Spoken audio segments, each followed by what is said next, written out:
Hi, welcome to Between Screenings, your bi-weekly dose of film chat.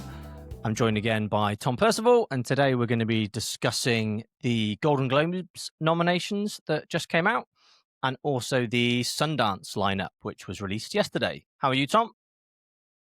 I'm very well, Neil. I'm feeling rested and relaxed after my 15-hour flight back from Japan to London, where I watched such magnificent films as the Minecraft movie and Lilo and Stitch and Superman, which are the very definition of airplane movies, if they need a definition. If you look at it from the dictionary, it says airplane movie, Minecraft movie. That's how it works. Yeah, I think something that you probably aren't bothered that you're not watching on the biggest screen possible, and something that is brainless enough for you to not need to worry if you need to get up and go for a wee, or the person next to you does. Entirely accurate. I didn't find the Minecraft movie particularly difficult to follow. Jack Black likes mining. There's an evil pig. They go from there. Yes. But yeah, happy to be back in the UK and talking about real films. Good. So so since you've been back in the UK, you've been a busy boy and seen a few films at the cinema. What have you seen? I have indeed. I've seen Eternity. I've seen Goodbye June, and because it hit Disney Plus the other day, The Roses. I've also seen 28 years later, The Bone Temple, which I'm not allowed to talk about, but I can say give a social media reaction of thumbs up, and I can also give a social media reaction for Avatar 3, thumb somewhere in the middle between up and down. Okay, well, we'll probably talk about those two at some point in the future then. I think the only things I've seen, I saw Christie with the Sydney Sweeney boxing biopic, and I also saw Zootopia 2 at the cinema with my lovely daughters. I mean, it was fun. It's good, isn't it? I liked the fact it was pretty much an hour and a half, and it was just silly family fun. Excellent. Right. That's all you want sometimes, isn't it? You just want a rabbit and a fox doing something silly. I would have liked the Shakira song to have been more involved in the film rather than just sort of a random tiny bit where they're in a club. No, like a Burning Man style festival. I think it was the right amount of Shakira. Okay. I don't think you can ever have too much Shakira, personally. But so what did you think of, let's do The Roses. I've seen The Roses. I saw it a while ago at the cinema. What were your thoughts? What a waste of my time, to be blunt. If you're gonna, remake The War of the Roses, I think this was originally titled The War of the Roses, and then they retitled it to The Roses, and I'm guessing that's because they forgot to include the war bit. I just found the entire thing semi-pointless. It's a shame. I really liked Benedict Cumberbatch. I really like Olivia Colman, but the entire thing was just really flat for me. I didn't believe their relationship. The best bit of the film is them when they start fighting, and that seemed to be the last 30 minutes. The rest was just sort of like a weird relationship drama that, I just never bought into. I didn't find it particularly amusing. I was very happy when the credits started to roll. I wasn't pleased with it. No, I mean, I don't think I disliked it as much as you, but yeah, it certainly is not as good as the original, I would say.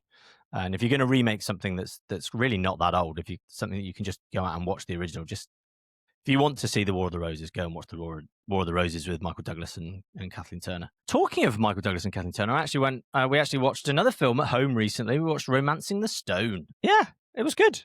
Also, was that? Yeah. That is a sort of 80s film that's held up okay. It's your sort of daft adventure. I do find it funny. I was watching something else.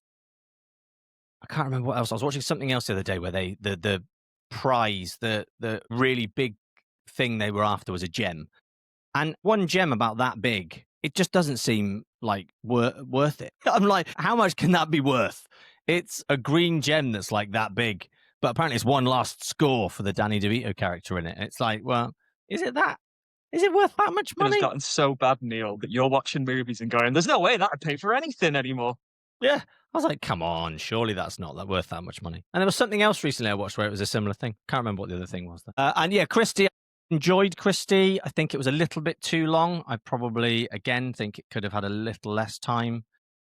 I think it was a good examination of, it was, a horrible domestic sort of abuse / boxing drama. The worst thing for me was the relationship with her mother. It was gross, the relationship with the mum. Sydney Sweeney is really, really good in it.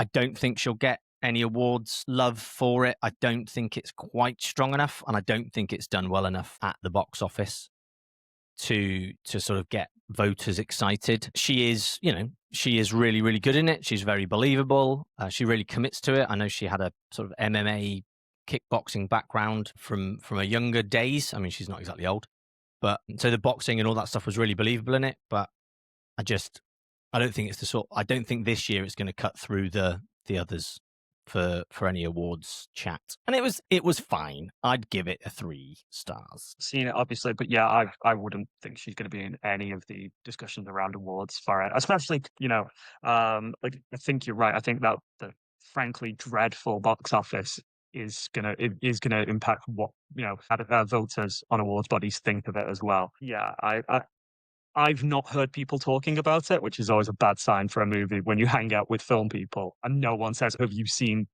X?" If they're not talking about it, then you're out of luck. I think it suffered from very similar problems to The Smashing Machine in my book. So it was they're kind of similar films and they kind of struggled in the same Is it way.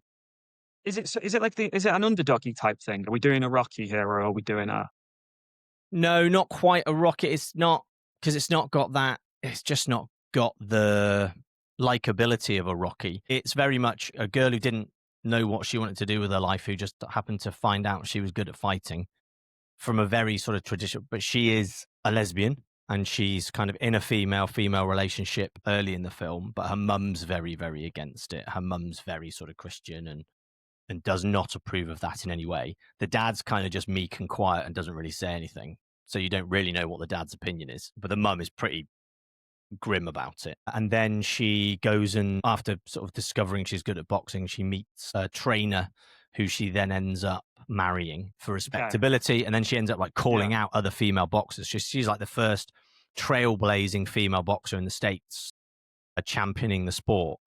And she sort of was very vocal in like, I'm just here for me. I'm not here to bring up other women and bring up women's sport. I'm here to just make as much money and be the best that I can be. And she calls out a lot of the other fighters as dykes and other things like that, kind of because she's closeted and she's hiding. But in the background, the relationship with the trainer is very abusive. Like, he's incredibly controlling, becomes physically abusive. And it is a spoiler alert if you're going to see the film and you don't know the story, but he then ends up essentially trying to murder her when she attempts to leave him. So it's all pretty grim, but it's got a kind of happy ending afterwards. She comes out. I think she ends up marrying one of the other boxers that she fought with.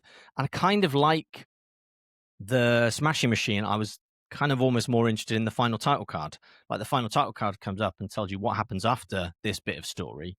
I'm like, oh, that sounds interesting. I wish I'd seen some of that. Yeah. I think, going off your description there, I think it suffers from Bradley Cooperitis of, you can tell we want an award, so we're making a film that it seems, tailor-made to get awards attention. That is something people do not like, certainly awards voters, and they sort of react against it. So yeah, I mean, I'll probably watch it eventually. Yeah. One day. Quickly tell us about Goodbye June then. Yeah, I also watched Goodbye June, which is Kate Winslet's directorial debut and written by her son, Joe Anders. I had absolutely no idea what this was about going into it. I got invited to the screening and I was like, yeah, sure, why not? Absolutely beautiful. I mean, like, a really, really interesting film. It's about 4 siblings. Their mum is dying and they sort of around Christmas, and she is June. She's the titular June. They are saying goodbye to. They all get called home from sort of like their various lives to be by their mum's bedside, and they all reconnect. And I found it quite moving at times. Like, I think it speaks to. It's making a statement about, in life, so often we fall out with family members, your friends, all those people, various reasons. And in the grand scheme of things, they probably don't matter very much. I think it makes that point really, really well. I cried during it. I thought it was really emotional, really uplifting at the same time. Nicolette is absolutely brilliant in it as like the firstborn daughter who's gone off to Germany, and she's doing like a yoga retreat. She's like, a little bit of a hippie. You've got Johnny Flynn as sort of like the anxious younger brother, Andrea Riseborough as the put upon, like, youngest child, and Kate Winslet herself as Julia, who's this high flyer who everyone puts all of the pressure on to always be perfect. Again, well cast. I had a really, really good time with it. If I had any notes, it would probably be, if you're into, like if you don't like sweet and saccharine stuff, I don't think this is going to be the movie that convinces you. And broadly speaking, you might have seen what's done in this movie a few times before, but I think, great cast, well directed. It all just works really well. It's on Netflix now, I believe. I think, oh wait, no, sorry. I think it's coming, I think it's in cinemas now. I think it hits Netflix over Christmas. I will say it's worth watching just for Timothy Spall, playing like this kind of drunken old dad character. If you've ever he just reminded me of my granddad, like genuinely, just sort of like a bit clueless, no idea what's going on, but his heart's in the right place. So I had a lot of fun with it. Peter Bradshaw did not like it. I saw his review the other Well, day. He basically said it was a movie version of a John Lewis ad. But then I suppose if you like John Lewis ads, that's not a bad review. And I do like John Lewis ads. In fact, one of my, a friend, Clarice Lockery, who served on the Manchester Film Festival jury, she gave it 2 stars, and she really didn't. She didn't like it either. It's it spoke to me. I've experienced loss in my life, of a mother, and it really did. It reminded me of that experience. It really worked for me in that way. So to each to their own, I think is what I'm saying here. The real sort of strong bit of advice coming out of it for up and coming screenwriters is make sure your mum is Kate Winslet and your dad is Sam Mendes. Yeah, if your mum's Kate Winslet, your dad's Sam Mendes, she can get together a great cast for you. Kate Winslet we attended a Q&A, and Kate Winslet admitted that like when when Joe gave her the script, he basically was just giving it her to check for his homework. Like it wasn't, he was like, do you mind just giving this a read and letting me know what you think? And then she read it and she was like, oh, this should be made. She didn't intend on directing yet when she read the script. She was like, oh, this is actually good enough to get made. And sure enough, here we are. Netflix came a knocking. Yeah, always easier when you have those famous parents. And I don't begrudge him. I mean, it's what you're going to do. It's you deal the cards you're dealt. Don't deal the cards you dealt. You play the cards you dealt. Okay, so let's talk about Golden Globes nominations. Some surprises in there. What stood out to you as being a bit of a curveball? Oh, I mean, I'm not quite sure what One Battle or Another's doing in musical or comedy. I know it. I love their categories at the Globes. It's just, I know it is. Like, it's funny, but it's not a comedy. Like, it's a drama. It's funny. Yeah. I mean, I'm slightly baffled by that, to be completely honest. The musical comedy category is always mad. It's always mad. I mean, I'm unsurprised that it's not there, but I am surprised at the same time that it's not there as well, in that, where is Wicked for Good? Mad. I mean, that seems very, very strange to me. I mean... 2 Richard Linklater movies in there, though. Yes, it is. Yeah. And I mean, and so is Marty Supreme as well. And I've not seen Marty Supreme yet. I have heard amazing things from people who've seen it. But again, I thought it was a drama. Like, I mean, we obviously do not make comedies anymore the way they used to. And I actually watched an Instagram video about this the other day, sort of talking about where the mad characters, the sort of over the top cartoony characters in comedies have gone. Where have those character driven comedies gone? Like a Zoolander or a Dodgeball or any film that Will Ferrell was in the early noughties. We just don't get those mad character comedies anymore. Or if we do, we just don't get them. We don't even get them on streaming. You just don't make them anymore. No. Well, that's it. Like, they've been swallowed up by your Netflixes, your HBO Maxes, that type of stuff. Because, like, you think of, I mean, it's because you've mentioned Will Ferrell, but I think of something like Spirited from a few years ago with, like, Ryan Reynolds and Will Ferrell. That is the type of thing that back in the day, that would have been some studio's big Christmas, comedy movie. No, it's just all going in the landfill of streaming these days. It's presumably because they just deem it's too big a risk. Like, I imagine that's got to be it. That, like, even someone like Ryan Reynolds and Will Ferrell can't reliably get punters through the door if it's just an out-and-out comedy. So then you end up with this most, like, best musical or comedy category where none of them are musicals and none of them are particularly what you would sort of class as a comedy, out-and-out comedy. I mean, Where's Naked Gun? Yes. Now, you know what? That is an excellent point, because Where's Naked Gun Naked Gun? is the funniest movie of the year, and you've got like one battle after another is not a comedy. It is a funny movie, but it is not a comedy. It's just bizarre. I mean, it's interesting.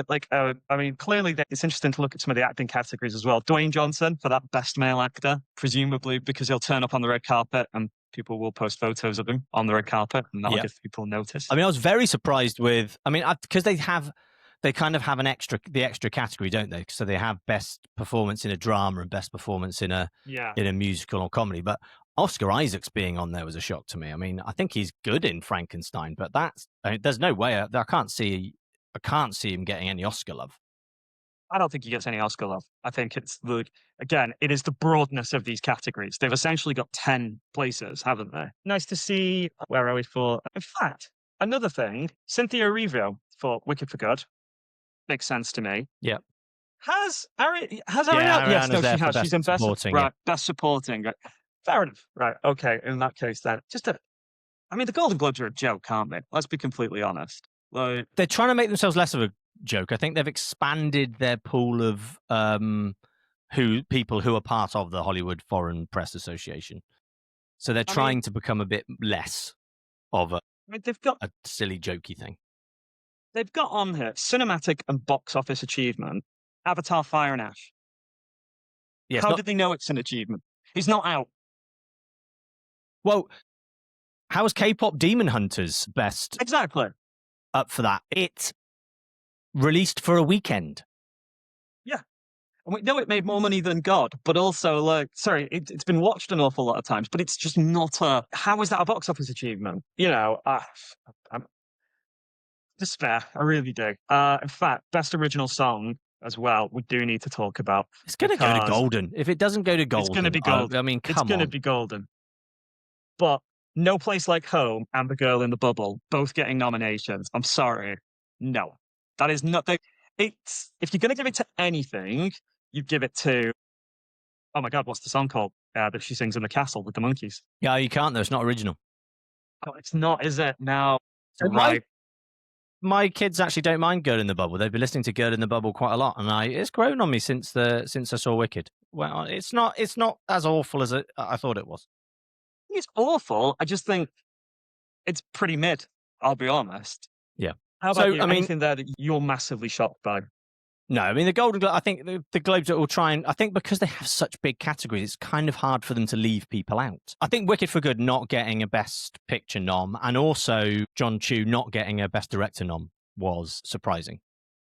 I think him not getting neither. But then I would say with the Golden Globes, I think yeah. Did he? Well, that would explain it then, because they're not going to be 2 years in a row. Well, no, actually, no, he didn't win.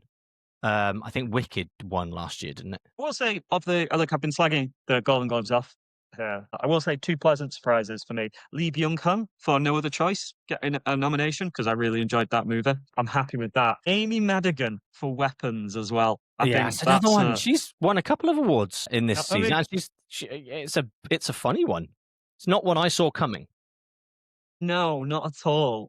You hear whispers of them launching an Oscar campaign for it, and I don't see it. I'm going to be honest, but I suppose stranger things have happened. Yeah, 100%. No, so Wicked was nominated but didn't win because Emilia Perez won everything last year, and John M. Chu wasn't nominated again last year for Wicked. Really? At the Golden Globe. So that is a surprise to me. I think he might get locked out at the Oscars again, but I think it's a real shame for him to have done what he's managed to do with those 2 films and not even get a nomination. I still think he'll get the Oscar. I think he'll get the Oscar nom, because I think they'll do a Return of the King with it. I still believe they'll look at it as a duology rather than the standalone films, which isn't the rules of the game, but it is the rules we play by. So yeah, I mean, I think overall no massive surprises in there. I think it's kind of I think the Golden Globes tend to churn out what you expect, and they ultimately want as many A-listers at the ceremony as they can get, because hopefully that will get more people watching it on TV and socials. Who can blame them? Exactly. So Sundance, have you seen the Sundance lineup? final Sundance in Park City this I year. So haven't. You're going to talk the me sort through of it, aren't you? yeah. So the original, I suppose, American independent film festival that launched the careers of countless directors, actors, and others over the years, kind of lost its way recently. A lot of people would say it's not been the hit maker it was. I think the biggest one that came out from last year was Sorry Baby, and it didn't exactly light up the box office. So I think gone are the days of the huge deals at Sundance where films get in and are being sold for millions and millions of dollars to streamers and the like. But it is the last one in Park City. So it is kind of a sad year for Sundance sort of fans because it's always been in Park City, but it's kind of outgrown it. I think the multi-millionaires that live in Park City get fed up with their town getting taken over. It's not exactly somewhere that's rammed full of cinemas for them to use either. So they're going to be moving to Boulder, Colorado. Boulder, For Colorado, 2027. really? I've been to Boulder, Colorado. It's a nice place. So I looked at possibly going to Sundance this year. I thought maybe I'll go with the final one in Park City, and then I just could not bring myself to pay the price of the tickets because Is there nothing there you're no, I would have booked the tickets before. So I would have booked the tickets before we got in, before the lineup was announced. I didn't mind buying a ticket before the lineup's announced. No problem with that. The cheapest package you can get for 10 festival tickets, 10 tickets to screenings, $920. Yikes. That's. I mean, you've been to Cannes, you've been to the Berlinale. Like, how does that stack up next to those festivals? It's insane. It's insane. There's no industry accreditation. So industry accreditation for those festivals is more like a couple of €100, like 150, 200 euros, and you get a festival pass, which gets you into as many screenings as you want. Like it's an unlimited pass, not 10 tickets for $920. And if you want to buy it, and that's the only way of getting priority access to buying tickets. So if you want to just buy individual screening tickets, you have to hope that none of them have sold out once they go on sale 10 days later or a couple of days later. Yeah, mad. No, thank you. I mean, I'm just looking at the lineup now, and there's a couple of things that I think sound interesting. This Olivia Colman romance Wicker, where she plays a smelly, single, and perpetually ridiculed woman. That sounds fun. I think I'll probably end up watching that when it arrives on these shores. There's a couple of British ones in there. There's a film called, I don't think it's down as a British one. I think I don't know what category it's in. Oh yeah, no, it's World Dramatic Competition. Filipinana. I don't know how you pronounce it. It's extrapolation of a short film. So it's based on a BIFA winning or nominated short film that's been expanded up into a feature, and it basically follows a Filipino worker she's a tea girl at a really posh country club where she works, and it's basically sort of looking at the sort of world of the super affluent through the world of a not very affluent person who works for them. The short from memory is very much a sort of slow, meditative kind of film. So it'd be interesting to see how that goes down. The other one I'm really interested in is Extra Geography. So it's a British film directed by Molly Manners, who directed the Netflix series One Day, and she also directed In My Skin 2 for BBC Three. So this is her directorial debut as a feature. It stars two young up-and-coming actresses, one called Galaxy Clear, who is from Manchester and attends Manchester School of Acting with my daughter. So she is in my daughter's acting class on a Saturday morning in Manchester, and she is the lead in a film that is about to play Sundance. So pretty cool. That is pretty cool. I think that's pretty exciting. It was her first job as an actress. She didn't have an agent when she got the job. So yeah, pretty amazing. And so I hope she's going to go over there and experience Sundance, because it would just be fantastic as a young actress to be able to go over there and experience that, and the connections she'd make being over there. So that, hopefully that's going to be really, really good. Sort of the British contingent of films out there. So yeah, I think there's another one, Lady, which is another British film that's over there, which is set in Africa, but it's a British director, and again, female director, and it's about a taxi driver on the streets of Lagos. Notice, by the way, that you haven't mentioned the upcoming horror movie Buddy, which is also showing at Sundance, about a young girl trying to escape from some twisted kids' TV show with Keegan Michael Key and what's her face from Penguin, Kristen Milioti. That is being made by the same people who produced Weapons. So Okay, I am actually interested in it, even if it does sound a little bit like the slightly more prestige version of the Five Nights at Freddy's franchise that I keep seeing posters for everywhere I go. nice. I do like Sundance. I like Sundance's vibe. I like the films that come out of Sundance. I think it's nice they don't go all in for the red carpet sort of celebrity thing. Like if when you're looking through the premieres, you're expecting to see the sort of big names all over it. But like I say, I think the biggest names are like your Olivia Colman. You've got Dave Franco in a film called The Shitheads, which just from the name of it sounds like I'm going to enjoy it. You've got Ethan Hawke in The Wait, which looks pretty heavy. Surprising. But other than that, you've also got Natalie Portman and Jenna Ortega in a film. But other than that, it's not star studded. One, th- one name I have spotted on there is Natalie Erica James. I interviewed a few years ago. She made a horror movie called Relic. She's got a film there. So I'd be excited to see that because she was both a lovely person and Relic is properly scary. I don't know what, it doesn't look like what she's been working on is a horror. Oh, wait, no, sorry. Just reading on in the synopsis. A teenager indulging in a new weight loss craze that sees them eating human ashes. Sounds fun. Doesn't seem like a horror to me. That seems like a fairly No, normal film.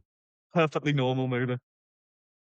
It's very, very, very hard from the features and from the shorts. You sort of go through them and you look at them, and there's very few people who don't have a link to Sundance already who get in.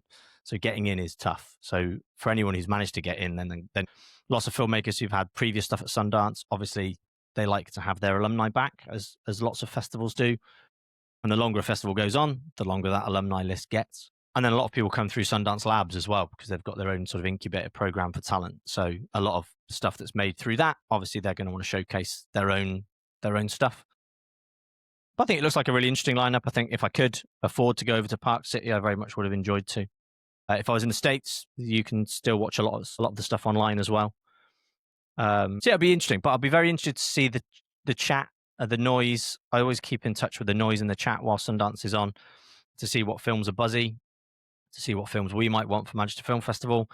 It's rare we're going to get something immediately after Sundance. You never know. But already I try and start those conversations. We had Love Lies Bleeding a couple of years ago. That had just played Sundance, and that came out with a huge amount of buzz. So, films can still make a lot of buzz coming out of Sundance. I just don't think it's as important as it used to be to films. And I don't think we're going to see the days of those deals getting done that we used to. The streamers aren't going in and buying off ready-made products as much anymore. They're wanting very much more to come on board at script stage, I think. So I think I think the title has to be really, really buzzy for someone like a Netflix or someone to come in and pay over the odds for it. I think if it's really strong, you might get one of the indie distributors like a Neon or a A24 or a Black Bear or something picking some stuff up. But I don't think it's going to be crazy money deals. What do you think happens in the future though with it going to Boulder and with Robert Redford, who founded it, no longer? I don't know how active he was, like in running in the day to day of the festival, but like what future holds for Sundance. I think it's still got that cultural cachet, hasn't it? It's still got the name. It's still got the kudos behind it. I think it'd be really interesting to see how it does in Boulder. I think a lot of people attending the festival didn't enjoy attending it in Park City because it's an absolute pain to get to. There's not a lot of accommodation options there.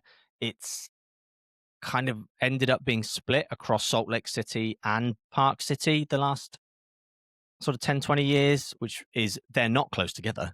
Like that's a good hour and a half journey between the two of them. Nightmare.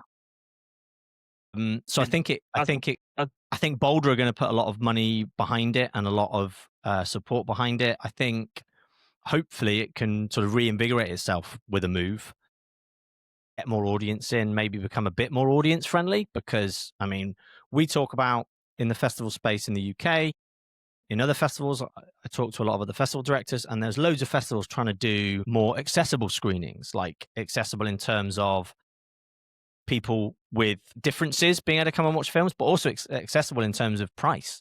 And we try and keep our prices as low as we can to make it financially as accessible to everyone. A lot of festivals do things like pay what you can afford screening. They have a certain number of seats that are just on pay what you can afford. Really try and BFI London, I know, does a lot of, really tries to keep the price reasonable.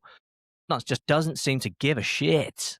It's like, no, F you, it's $50 a ticket. That's what we charge. We can, ha ha ha. So I would like to see them do a bit more, maybe a little bit more with trying to make it accessible to people. Because, I mean, having festival packages that, I mean, $35 is a single film ticket, but the likelihood is you might not be able to buy one for the film you want to because they'll have sold out. They do a express pass full festival in person, which gets you all the priority stuff, and it's $7,000. That's wild. That's And just like, yeah, their who's got cheap that money one. to drop? It's mad. Their cheap package for locals, if you're a local, you can get 10 tickets for $675. It's just insane. He's spending £67, a dollar, sorry, basically a ticket there for stuff that you are not guaranteed to get into. Brilliant. Yeah, no. It's mad. I mean, they do a young adult. If you live in Salt Lake City and you only want, oh, sorry, not if you live in Salt Lake City. If you are between 18 to 25 and you only go and watch films in Salt Lake City, you can get an unlimited screening pass for the Salt Lake City screenings for $300. But they've sold out already. Like they sell out so fast, these things. So yeah, if you're 18 to 25, they kind of give you a bit of a discount. It's still not cheap. $300 is still a lot of money. That's a lot of money. Yeah. So yeah, Well, I would like to see, hopefully, with the move to Boulder, it being more accessible in terms of people can be able to travel there, and also them to work on the accessibility of the pricing as well. let's hope they're listening. They're not. They don't give a crap what I think, but because I probably would ignore anyone that was trying to give me advice on how to run my festival as well. So We do have some breaking movie news, which I'm sure is going to you're going to be spellbound by. You, of course, know Tom Cruise sends a cake to all of his friends every Christmas. the coconut cake, yep. The coconut cake. I have my goal in life. If I ever got sent a coconut cake by Tom Cruise, I think that would be my life complete. I don't think it's ever going to happen, but it would be completion. So I know people who have had the cake. No. Emily has had the cake. Well, as in, it's not been sent to her, though, has it? She's just no, it got sent to her office. Her office received the cake because he used to send it to where she worked. But Jake Johnson, who Tom Cruise starred alongside in The Mummy, the beloved classic The Mummy from 2017, Johnson has shared he has received, it's not a cake, he's been sent a gingerbread house because he told Tom Cruise he has a dairy allergy. So he's decided he's going to start sending him a gingerbread house. It is adorable. It's on Jake Johnson's Instagram. And I thought, Neil, we only cover the hottest of topics here. And as this is live news, we might as well share it. And Tom, if you're listening, a gingerbread house or a coconut cake, I'm happy with either. The coconut cake sounds nice, though. I'm sorry. The gingerbread looks nice, but it's a bit, I want the cake. Yeah, to be fair, I want the coconut cake. In my head, Tom Cruise is baking these himself. Oh, 100%. Like he spends the month of December, essentially just baking and sending out cakes. Yeah, that's his job. I imagine that's why, he only makes summer blockbusters, because in winter, he's down the bakery, just milling flour, shredding coconut, making Ganesh. That's all he does. Right, I think you need to get some lunch, and I think we've chatted long enough. So yeah, next time will probably be after Christmas. Really well, yeah. So have a wonderful Christmas, Tom. Well, I'm sure we'll speak between Christmas and now and Christmas. I'm sure we will. We text all. And then January, and then there is a lot of films to start watching in January. The awards films start coming thick and fast. It's we were talking about why I was talking to some friends there because as I mentioned earlier, they showed 28 years later too, super early. And a friend was asking, "Why is that?" And I was like, "Because we are about to hit Yeah, it's mad. award season, and that Leicester Square Theatre is going to be booked up essentially from now until I don't know March, basically, with awardsy movies. So they'll want the red carpet treatment. So that's why. Yep. Right. Well, have a wonderful Christmas, everybody, and join us, possibly not in the new year, just after Christmas for another Between Screenings. Ta.